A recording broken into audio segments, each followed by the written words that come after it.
Yo, what it do, YouTube? It's your boy MB, ready to do the breakdown of the best play of the entire week for the S&P 500 on the futures market. So just real fast without rambling too much, I'm still experimenting with these videos, whether I want to do daily breakdowns or also do the best play of the entire week.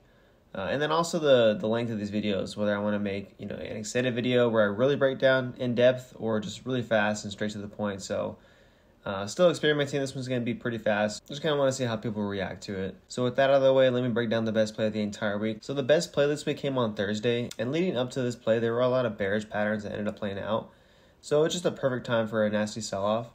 So if I go down to a 5-minute chart, about an hour before the market opened, we started to dump, and then that dump ended up continuing into the open. So at market open, we ended up selling off pretty hard. And so we were below all these moving averages, VWAP, it was just a nasty short. And there was actually this area down here at 52.76 that was a previous resistance zone that hadn't been retested to see if it would act as support.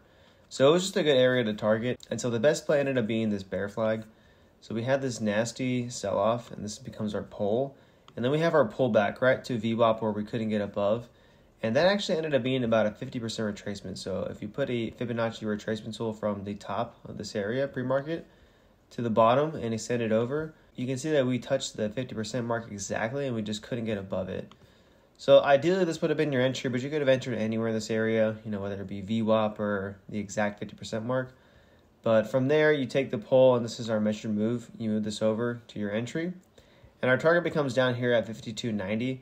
But again, I said that there was a spot at 52.76. So if you had actually caught this whole entire move, it was about 65 points.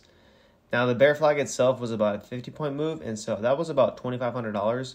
But if you held the entire move, it was a little bit over $3,200. So it did take all day to develop, but it was a pretty big move.